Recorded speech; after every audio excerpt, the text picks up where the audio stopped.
Salam damai sejahtera di dalam Tuhan kita Yesus Kristus. Shalom, selamat pagi dan semangat pagi. Jumpa kembali dalam renungan pagi kita untuk hari ini, Minggu 11 Juni tahun 2023. Dan pekabaran firman Tuhan kita di pagi ini dengan judul Dalam Meningkatkan Kesejahteraan Orang Lain. Sebelum kita lanjutkan, mari berdoa. Bapa di sorga, terima kasih atas semua kebaikan-Mu dalam hidup kami hingga di pagi ini. Kami akan dengarkan pekabaran firman Tuhan. Biarlah firman-Mu boleh menjadi berkat dalam kehidupan kami. Terpujilah nama Tuhan. Di dalam nama anak-Mu Yesus Kristus, kami persembahkan doa ini. Amin. Sekali lagi pekabaran firman Tuhan kita di pagi ini dengan judul Dalam Meningkatkan Kesejahteraan Orang Lain. Dan ayat firman Tuhan 2 Korintus 7 ayat 13, sebab itulah kami menjadi terhibur, dan selain penghiburan yang kami peroleh itu, kami lebih lagi bersukacita oleh karena sukacita Titus, sebab kamu semua menyegarkan hatinya. Di atas dan lebih tinggi dan kesenangan pribadi saya dari kesenangan pribadi saya sangat bergembira karena kegembiraan Titus. Kehangatan persahabatan sejati, cinta yang mengikat hati dengan hati merupakan suatu cicipan awal kegembiraan di surga.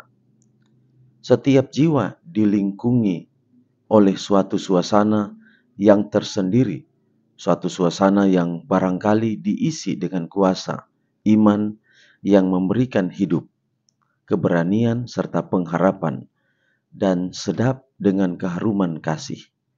Atau itu mungkin berat serta dingin dengan kesuraman tidak puas dan mementingkan diri, atau beracun dengan noda yang mematikan dari dosa yang didambakan. Oleh suasana yang mengelilingi kita, setiap orang yang kita temui secara sadar atau tidak sadar ikut terpengaruh. Kehidupan Kristus adalah pengaruh yang terus meluas, tak terbatas, yang mengikat kita kepada Allah dan kepada seluruh keluarga umat manusia.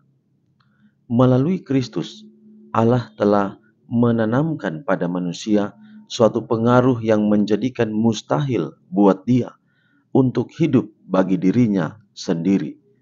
Secara individu, kita berhubungan dengan sesama manusia sebagai bagian dari keluarga Allah yang besar, dan kita berdiri di bawah kewajiban yang timbal balik. Tidak ada orang yang bisa berdiri sendiri di luar sesamanya manusia, karena perwujudan setiap orang memengaruhi orang lain. Adalah maksud Allah agar masing-masing merasakan dirinya perlu akan kesejahteraan orang lain dan berusaha untuk meningkatkan kebahagiaannya. Jadi kalau kita diikat dalam tali persaudaraan, kita merasa bahwa kita membutuhkan orang lain di dalam hidup kita, maka baiklah kita meningkatkan kesejahteraan mereka. Artinya, taruhlah kita membuat mereka senang, sukacita, tertawa, bukan hanya karena kita memenuhi kebutuhan mereka dari hal materi barangkali, tetapi ketika kita bersama mereka, menghibur, memberikan sukacita, maka itu kita meningkatkan kesejahteraan orang lain, itu berdampak juga kepada kehidupan kita. Artinya, kalau kita membuat orang lain senang, sebenarnya itu membuat dampak kepada kita. Kita juga akan merasakan dampak sukacita itu. Kiranya pekabaran yang sederhana ini akan menjadi berkat yang besar dalam hidup kita. Mari kita bangun hubungan dengan orang yang lain dengan baik, agar itu akan membawa dampak yang besar dalam hidup kita semua. Kiranya pekabaran pagi ini boleh menjadi berkat dalam kehidupan kita semua. Mari kita akhiri dalam doa, mari berdoa. Bapa di surga, terima kasih untuk pekabaran yang indah hari ini. Kiranya dapat menjadi berkat dalam hidup kami boleh mempraktekannya dalam kehidupan kami setiap hari. Berkatilah kami sepanjang hari ini dalam setiap rencana hidup kami. Kami hendak serahkan ke dalam tangan Tuhan, dan biarlah semua pendengar renungan pagi di mana saja berada, kasih Allah memenuhi kehidupan kami semua. Inilah doa kami, terpujilah nama Tuhan, di dalam nama Yesus Kristus kami persembahkan doa ini. Amin. Demikianlah pekabaran firman Tuhan kita pagi ini. Sampai jumpa besok. Tuhan memberkati kita semua. Shalom.